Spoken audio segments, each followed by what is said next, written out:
Happy Easter, everyone, and again, welcome to you if you're joining us for the first time. Today is the day we celebrate our risen Lord, the one who overcame death, the one who offers each one of us here today new life in him. No matter who you are, whatever your circumstances that you're going through, you can find hope in the life, the death, and then the resurrection of Jesus Christ. It's good news. Today is a day of joy. It's a day of feasting. But before we launch into the celebration, it's important, I think, for us to acknowledge that life is not always full of hallelujahs. In fact, I know a lot of us here are painfully aware of that truth, having journeyed through Lent together. Life isn't always about hallelujah. So here's a question I want to ask us today, and I have it on the screen. What bearing does the Easter message have on our lives? What bearing does it have on difficult circumstances? What does a resurrection mean when we're standing in the middle of heartbreak, loss, or uncertainty? Well, I believe Luke's account, which we just heard, speaks into this tension, and we're going to explore it together this Easter morning. He opens with these words.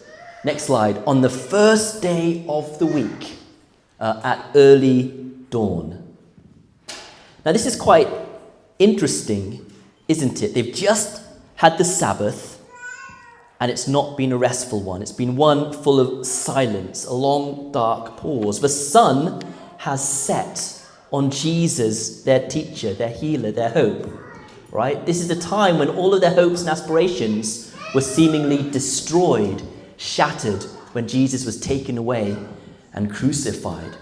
And all that is left for the women, and we read it was 3 women, was grief and unfinished business. All their expectations had been shattered. They now stand in a place of confusion, and they're asking, what now? And perhaps you've stood in that place, or maybe you're standing in that place right now. Maybe you are anxious about the future. Maybe what you thought was going to happen hasn't happened right now. But straight away, Luke draws our attention to the women. It says, here we are, the women taking the spices that they had prepared. We know later on that they're Mary Magdalene, Joanna, and the Mary, mother of James. I call them the Spice Girls because they were taking spices, okay? But they were the same women who stood by Jesus at the cross. And now, as we just saw, they're walking out at the beginning of dawn. And think about that for a moment. It's dark. It takes tremendous courage for these women to do what they did. They're walking through a city that has just executed their rabbi. Jesus was condemned as a political threat. They're heading to the grave of someone who was put to death as a common criminal. They're showing honor to someone who their nation has despised. Can you see what boldness, courage, and even risk these women had to take? I get scared walking around the back of St. John's when it's dark, all right? These women had fierce courage. They were fiercely courageous. Think about it. To associate with Jesus was to take a risk. I mean, we still have peace, relatively speaking, in this country, but how many Christians around the world, if they associate with Jesus, put their lives at risk? And let's not forget, they were women. They were vulnerable in that society, unprotected. They're venturing into the shadows, and we know too well how vulnerable women are when they head out in the dark. It was no different then. But here's the thing. They did it anyway because they had fierce courage, because they knew Jesus. They had walked with him. They were healed by him. And even in their confusion, they responded with courage. Okay. Now here's an interesting thing. Luke doesn't mention the stone, but in the corresponding account in Mark, they ask one another as they walk out in the dark. They say, "Who's going to roll away the stone?" Who's going to roll away the stone. This is quite easy to miss, but actually, they're not just fiercely courageous. They have faith. They were walking to the tomb, not knowing if it was still sealed, not knowing, perhaps not even having a plan about what to do. And sometimes, I want you to hear this, sometimes faith looks like that.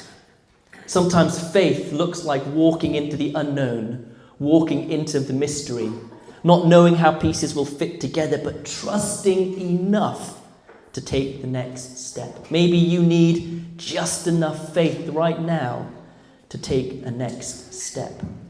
And here's a question. What are some of the stones that you are anticipating? What are some of the stones in your life right now? Maybe it's a hard conversation you've got to have, maybe over lunch today. Maybe it's your job situation. Maybe it's a diagnosis or an unresolved conflict. The future can loom like a tomb sealed with a rock. But Easter reminds us, please hear me, Easter reminds us, God gets there before us. Wherever you are, God gets there before us. The stone might not yet be gone, but it might already be rolling. The women show us what it means to press on with faith. But let's read on. It says, while they were wondering about this, suddenly, next slide, two men appeared gleaming in white and stood, or dazzling clothes, and stood beside them. They were terrified. I'd be terrified too. The tomb was open, but then come these words that echo through every angelic encounter in Scripture. It's on the screen. Why do you look for the living among the dead? He's not here, he is risen. I love this. Why are you looking for life in a graveyard? It's a fair question, and one we need to ask ourselves this morning. How often do we dig around in the dead places looking for hope? How often do we stay in old regrets, maybe in former identities or in broken promises? How often do we look around for hope in the dead places? But Jesus reminds us here, or Easter reminds us, Jesus is not found amongst the dead. He is now alive. And fear has no dominion where resurrection has occurred. Fear has no dominion where resurrection has occurred. We're just coming into land. Then the angels say something deeply moving as we track along. They say, remember how he told you. Okay, and I want you to look at, remember how he told you. And this is perhaps one of the understated miracles of the passage, because then it says straight away, next slide, then they remembered his words. Let me talk to this for a second. Memory is sacred. Sometimes all it takes to ignite faith is a memory of what Jesus did, of what Jesus says who he is, or what he's already done. Maybe you haven't been to church for a while, but maybe even coming here today has sparked a memory of who Jesus is, perhaps of what he's done. Now, as we move on, Luke doesn't include the bit about Peter being singled out. Again, you can read it in the corresponding accounts. But let's look what happens next. The women rush back. Imagine them running back down the hill. They tell the apostles everything. And of course, the men don't believe the women. Right, it's a tale as old as time. But Peter, dear impulsive Peter, who denied Jesus 3 times, remember that detail, he runs to the tomb. The one who had just failed most visibly, because just prior to this, and you can read this, he had denied Jesus 3 times. Okay, how do you think he was feeling at this point? He was feeling rotten. Maybe right now you might feel like in some way you have denied Jesus. Perhaps you feel that way. Perhaps you haven't wanted to know him. Perhaps you haven't felt like going to church. Whatever that looks like, Peter knows what it's like to feel that shame. And yet, he becomes the first male witness of the empty tomb. It says he bent over, saw the strips of linen clothes by themselves. And isn't it beautiful? Peter, who was covered in shame, isn't condemned. He's not cast aside. Peter, who had denied Jesus 3 times and could feel really rubbish, is actually drawn back in.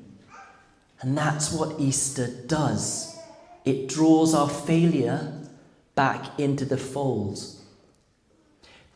Peter denied Jesus 3 times, but yet Easter brings back the broken. And this is the F I want us to look at. Because if you hadn't noticed, I've been trying to find ones that begin with F. Forgiveness is what runs out from the empty tomb. And that's what we celebrate this morning.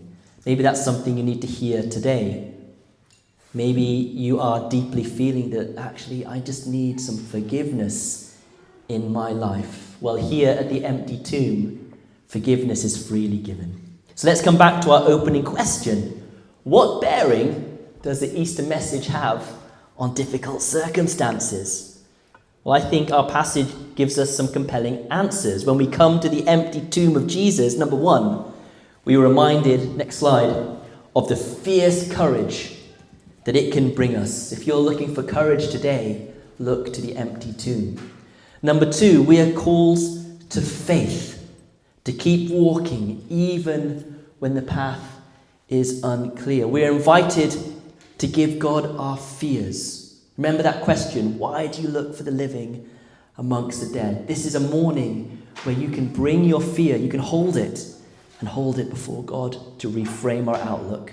And number 4 is beautiful, isn't it?